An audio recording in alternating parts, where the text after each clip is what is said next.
Renê, muito prazer. Me chamo Luan Ribeiro, eu sou editor-chefe do canal Cinema e Companhia, do site Artcult. Primeiramente, é um prazer estar batendo esse papo com você sobre mais um lançamento do nosso cinema nacional.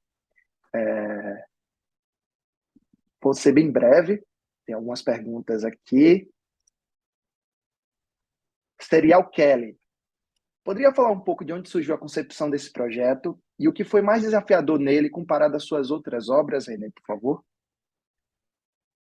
O serial Kelly, ele nasce com um nome, né? Assim, para mim, eu estava na faculdade e aí surgiu essa essa logline, né? Serial Kelly, uma cantora de forró serial killer.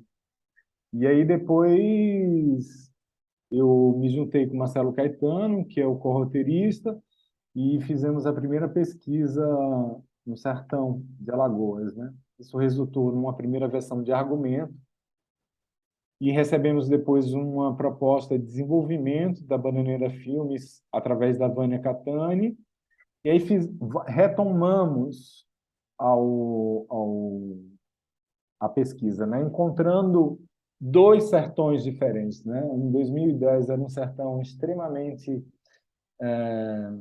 voltado para o consumo, e na segunda vez ele já estava completamente... Era uma guerra santa, era quase como se tivesse... Era uma antevisão do que viria a acontecer com esse país. Né? Muito bom. O Nordeste é o pano de fundo dessa história. Qual a importância dessa região para você e o que fez trazer toda essa regionalidade para essa produção? Poderia compartilhar um pouco sobre isso? Eu acho que o cinema nordestino, como o cinema, eu acho que a gente está cansado de ser representado, e aí isso eu falo em vários sentidos, pelo olhar dos outros, né? Então, agora as novas tecnologias estão dando essa possibilidade da gente encontrar pessoas, da gente encontrar olhares, da gente encontrar corpos, cores, da gente encontrar gêneros, da gente encontrar e tecnologia barata, entendeu? Assim, antes fazer cinema era uma coisa completamente e ainda é muito cara, né? Tanto do ponto de vista da execução quanto de vista da pós-produção e da distribuição. Então, assim, mas mesmo assim fazer cinema é um milagre. Verdade. Então, eu vou falando, eu vou me perdendo da pergunta, vai me guiando. Tá certo. Pode ficar tranquilo. Então, você perguntou primeiro do Sobre a Nordeste, né? regionalidade. Isso, exato. Eu trazer esse plot, que é um plot que eu considero assim, ora, com muitos gêneros diferentes, e me apropriar desses gêneros, criar um cinema de alcance, que horas é musical, horas é policial, horas é dramático, horas e subverter ele com essas personagens, com essas atrizes, com esses atores, entendeu? Assim, para mim é o que é o futuro, para mim, né? Assim, enquanto artista de um tipo de cinematografia de um Brasil profundo. Eu quero muito ver mais filmes de outros lugares que não sejam do eixo e da representação da representação. A gente está cansado de... E olha que eu não sou purista, não, viu? Eu sou da ficção. Eu Uhum. sou da ficção. Mas eu acredito, principalmente pelo meu trabalho com as atrizes trans, né, e com o universo LGBT, assim, que tudo é uma criação, pode soar até contraditório, né? Não existe nada purista no sentido, mas a gente precisa ouvir e a gente precisa materializar as coisas e os nossos desejos e os nossos filmes em lugares desse país que é continental. Com Essa é certeza. uma das missões, inclusive, da Bananeira Filmes. Fazer um filme em cada estado. Maravilha. Renê, o quanto foi importante, pegando esse ensejo que você aplicou sobre a questão do, do cenário LGBTQIA+, o quanto foi importante aplicar diversidade no seu cast para essa produção? E como funcionou o processo de escolha?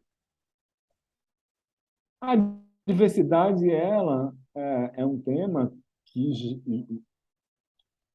eu acho que está tão óbvio que não é mais nem tema, apesar da gente estar tendo que lutar todos os dias. Não só para estar na frente da câmera, mas por trás da câmera. Então, assim, a gente ainda está com algumas narrativas de descoberta dessas identidades, né?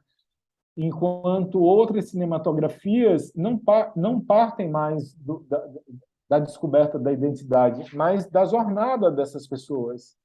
Então, para mim, todo o meu trabalho é em cima da diversidade e é em cima da liberdade de você ser quem você é. Eu acho que o grande desafio das artes e desse país nesse momento é, mesmo dentro, e mesmo não sou eu que disse isso, quem disse isso foi em 2015, uma visita da Judith Butler aqui no Brasil, que estuda gênero, né? Como é que a gente pode se manter junto dentro da diversidade, né? Dentro da... Ela utiliza uma palavra muito forte, né? Dentro... Quando o osso quebra, dentro da fratura, né?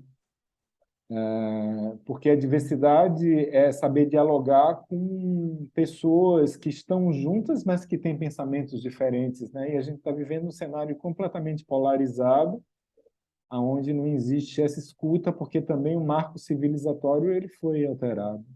Mas o Kelly ele traz uma leveza para um tipo de discussão. Eu acho que a mensagem dele é muito mais simples. Vou deixar para a militância política, né? Minha militância é artística. Eu, inclusive, assim, acho que a palavra militante não me cabe mais quando, no meio da pandemia, eu vi pessoas distribuindo marmitas na periferia do Rio de Janeiro e, e sendo atacado, sendo baleados, né, para não entregar comida para quem está passando fome. Então, isso é militância para mim, né? A militância digital ela é muito cômoda. Eu só quero Verdade. contar uma história, uma história que possa representar esse espelho de quem nós somos.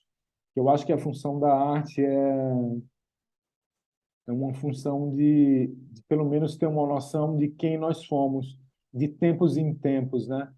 E deixar registrado ali.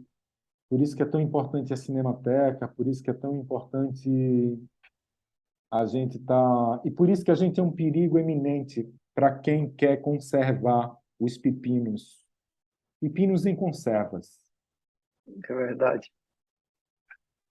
É muito perigoso, porque se você conserva, você não tem transformação. E o mundo está em transformação. Constante transformação, Renê. Em Você falou todos tudo. os aspectos, gênero, sexo, política. As crianças que estão nascendo hoje são crianças que ou são criadas para o mundo da diversidade, ao respeito, ou são crianças que são criadas para o condomínio com medo da vida. É verdade. Felizmente.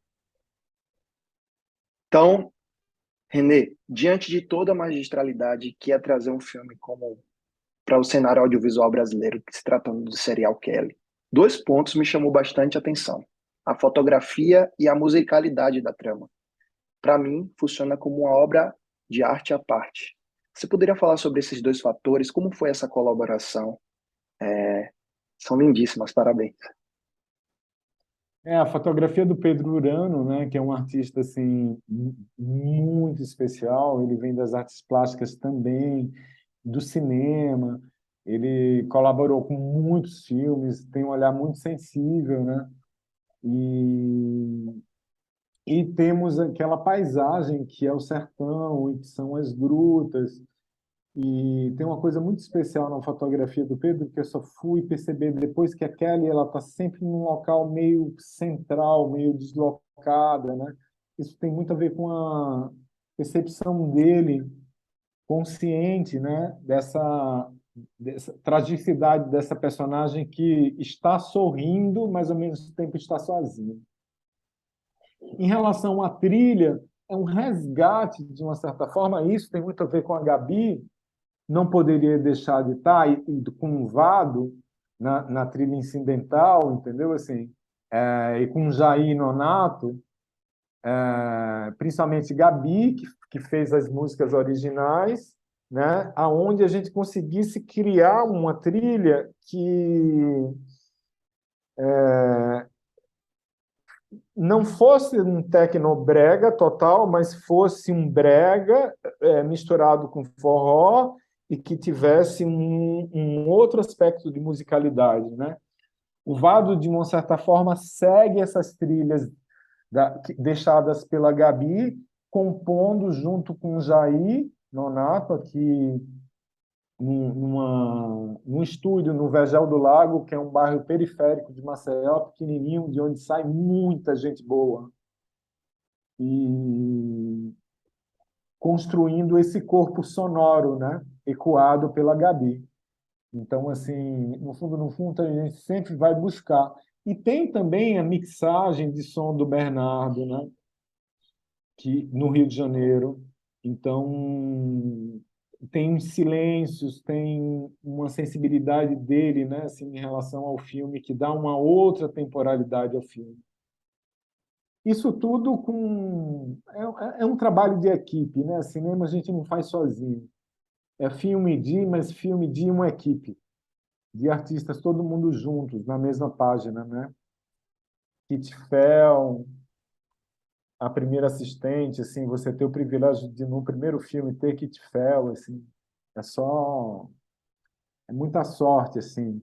Kika Lopes, no figurino, Karen Araújo, na arte, né? E toda uma equipe de pessoas que estavam muito afim de estar fazendo o filme.